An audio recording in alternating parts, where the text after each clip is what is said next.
Greetings, members, one and all of the Salivation Nation. How the U.S. government suppressed the price of gold and silver. We're going to talk about it in this video. Let's explore.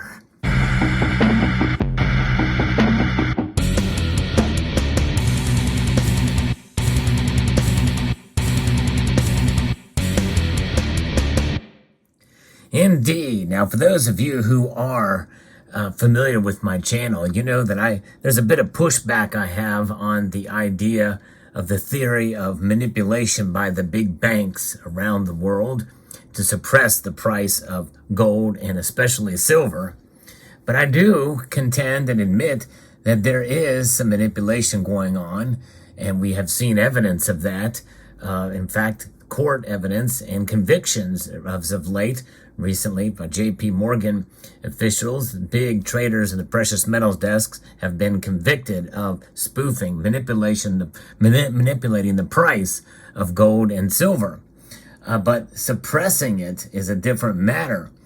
And that can only be done, I think, by governments.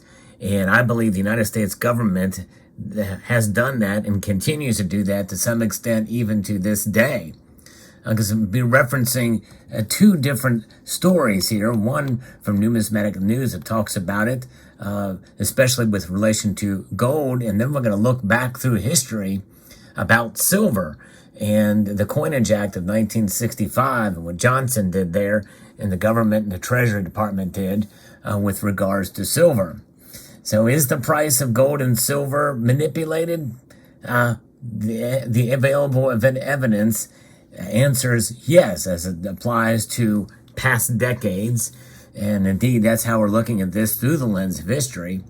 And the pattern strongly suggests that it's still happening today, and more than likely by government. Overall, the manipulation has been to suppress the price of gold, where the suppression of silver's price is one tactic employed to achieve a lower gold price, according to Patrick Heller here from Numismatic News. And I don't necessarily know that that's the case. I think they can be mutually exclusive to a point. But there is a significant amount of trading in the gold market and silver market that's not transparent. And obviously, whenever there is holes in transparency in any organization, well, it leads to questions. And human nature tends to evolve around theories of conspiracy that arise. And it's understandable to some extent, although I'm not one of those that likes to engage too much in conspiracy theories, but I don't mind asking questions. Like, for instance, Fort Knox. We need to be able to audit that. I think there ought to be a transparent audit. I don't know why they're not doing it, but that's risen some legitimate questions as to whether or not the gold is there. So the important questions to answer are: who has the legal authority to manipulate the price of gold and silver, the financial clout and the monetary incentive to want to suppress the price of gold, and by extension, to some extent, silver? The answer to all of these questions is the U.S. government. The price of gold was fixed versus the U.S. dollar for much of the country's history, almost 200 years. It really wasn't until recent history, on August 15th, 1971, when Nixon finally closed the gold window, which was, by the way, almost already closed by that time anyway after Bretton Woods, and that the fixed ratio between gold and the U.S. dollar was officially severed. In 1933, Franklin Delano Roosevelt had signed an executive order for Americans to turn over their gold to the U.S. Treasury in full compensated mandatory redemption program. The government's action created a possible public image that the U.S. dollar might not be as good as gold. And of course, we have a gold coin right here that has a denomination of $50 now. Yes, indeed.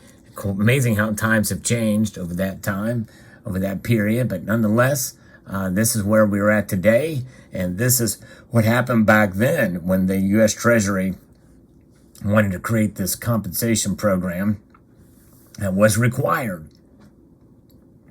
It was necessary for the U.S. government to keep the price of gold from rising. The U.S. government created the Exchange Stabilization Fund in April 1934 as one of the provisions of the Gold Reserve Act, enacted in January 31st, 1934. The initial ESF funding of $2 billion came from the $2.8 billion paper profit realized by the U.S. Treasury when it raised the price of gold from $20.67 per troy ounce under the mandate of the 1933 executive order that people get compensated to $35 a troy ounce. The ESF funding was massive when you consider that the federal government's June 30th, 1934 fiscal year budget was only $4.2 billion. So look at that sink in. That's pretty crazy to think about it, that their whole budget, this was about half of it, little more than half of it was from the profit from when they raised the price of gold from $20.67 to $35. And now when they did get exchange that gold in, I don't remember if they gave each individual $35, but it sounds like when the act was done, they were giving it at $20.67 an ounce. And so therefore, then they turn it in and then they raise the price, they fix it. So they essentially squandered the people, at least for that time period. So made that huge profit. The Gold Reserve Act explicitly authorized the ESF to deal in gold and foreign exchange to stabilize the exchange value of the U.S. dollar.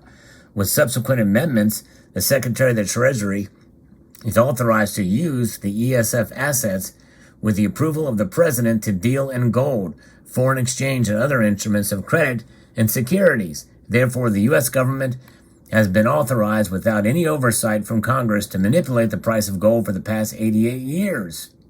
The U.S. government tried to maintain the price of gold at $35 per troy ounce since 1934, with the U.S. Treasury standing ready to buy or sell it at that price.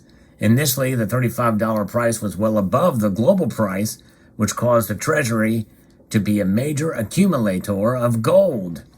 In the 1950s, however, there was pressure for the price of gold to rise above $35 an ounce, except for the U.S. Treasury's willingness to sell it at that price. By late 1960, the global gold price surged to $40 an ounce, whereupon the U.S. government persuaded the Bank of England to also commit to sell some of its gold reserves at $35 per troy ounce for gold. Pretty amazing when you think about it, that they convinced the Bank of England to sell some of the gold then when the price surged to $40. Even this additional supply of gold did not soothe the market.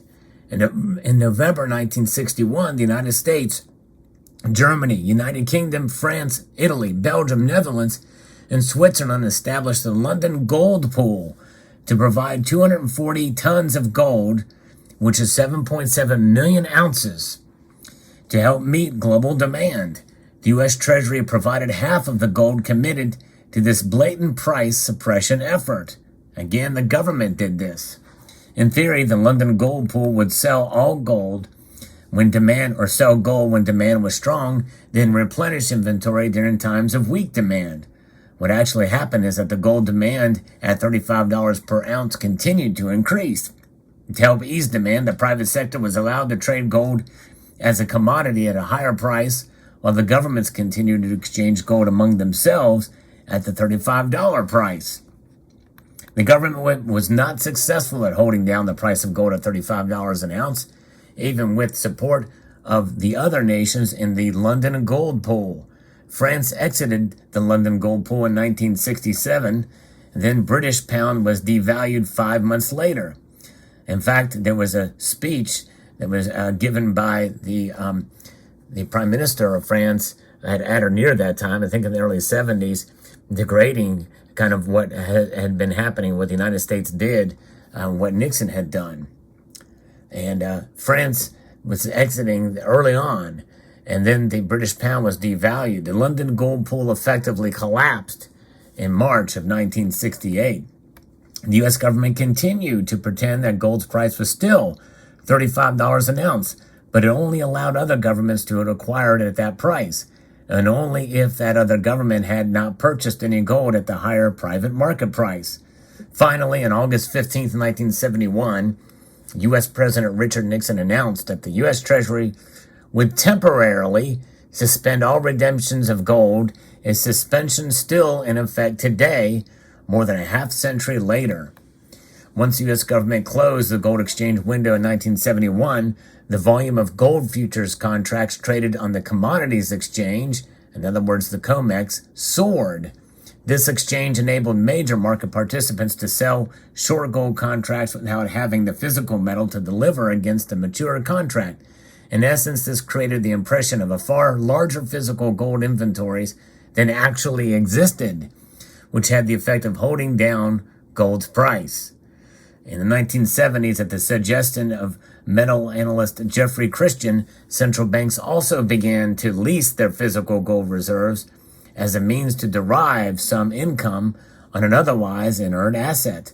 The International Monetary Fund cooperated in creating the impression of greater physical supplies available on the market in situations where one central bank would lease gold to another central bank. A number of years ago, researcher Jessica Cross estimated that 15 to 25% of all central bank gold reserves were out on lease and no longer in the custody of the central banks. Another researcher projected that 25 to 50% of all reported central bank reserves were out on lease. If the U.S. government were to buy and sell physical gold on the world markets, that activity would be closely followed and reported, affecting prices.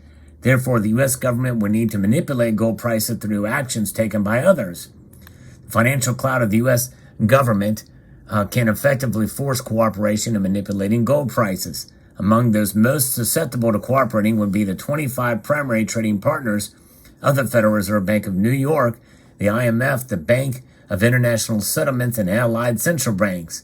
The primary trading partners could earn fees by executing trades to achieve the goals of the U.S. government, especially if the government would provide guarantees to cover any major losses these partners might sustain. If a primary trading partner did not want to participate in such trades, they could lose their gravy train status as a primary trading partner of the Federal Reserve Bank of New York. Several of these primary trading partners have former employees who have pled guilty or been convicted of manipulating precious metal prices.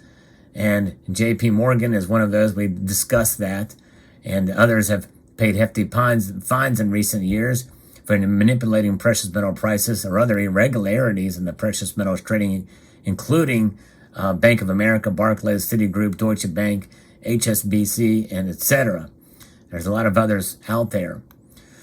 And of course, one way to leverage precious metal price manipulation is through the trading of derivatives. And the U.S. Office of Comptroller of the Currency released its quarterly report of the derivatives held by major commercial banks and savings association. And the precious metal derivatives contracts held by these institutions soared from $79.2 billion to $491.87 billion. It's insane. And a lot of that was held by J.P. Morgan and Citigroup. There's obviously a tremendous amount of documented manipulation of gold's price over the decades, either directly by the U.S. government or other parties with close ties to the U.S. government.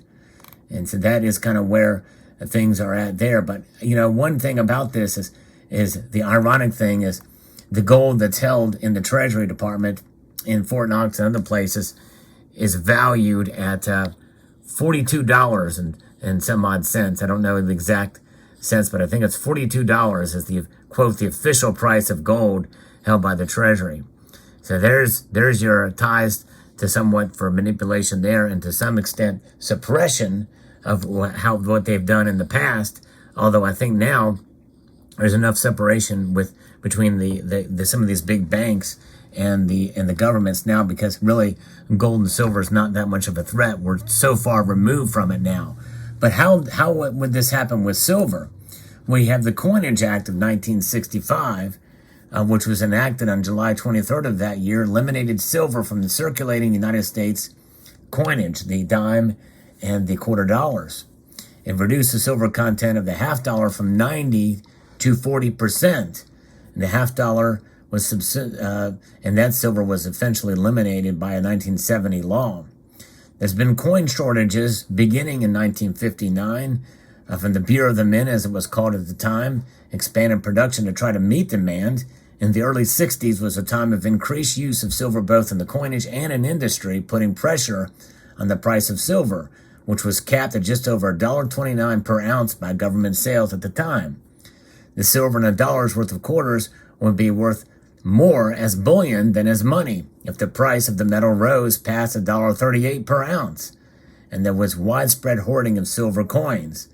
Demand for the Kennedy half as a collectible drove it from circulation after its debut in 1964. And I think that's why you find so many in uncirculated condition these days, because a lot of people are collecting them. It was a one-year issue in silver, 90% silver. The Mint increased production, helping reduce the coin shortage by May 1965, but government stocks of silver were being rapidly reduced and threatened to run out by 1968. After extensive study by the Treasury Department, President LBJ, Lyndon Baines Johnson, in June 1965 recommended that Congress pass legislation to allow for silverless dimes and quarters, although there and debased silver half dollars. Although there was some opposition, the bill progressed rapidly through Congress and was enacted with the Johnson signature on July 23rd. The new coins began to enter circulation in late 1965, and in 1965 there were silver quarters and dimes produced with the date 1964 up into that period. They passed side by side with their silver counterparts for a time, but those precious metal coins were hoarded beginning in 1967 as the Treasury ended its efforts to keep silver prices low.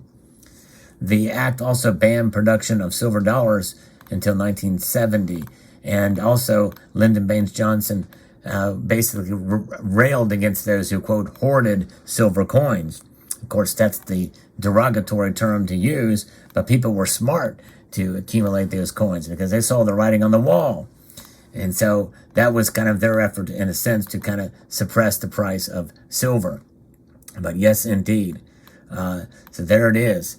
Of course, now we know the story there with silver and what happened, and what you're looking at before you here is an example of these metals now back, and actually they're produced by the government in the form of bullion coins, gold and silver. So there you have it. Let me know what your thoughts are in the comment section below. I'd like to extend a multitude of gratitude to you all for taking the time to watch, and encourage you to please rate, share, comment, and subscribe.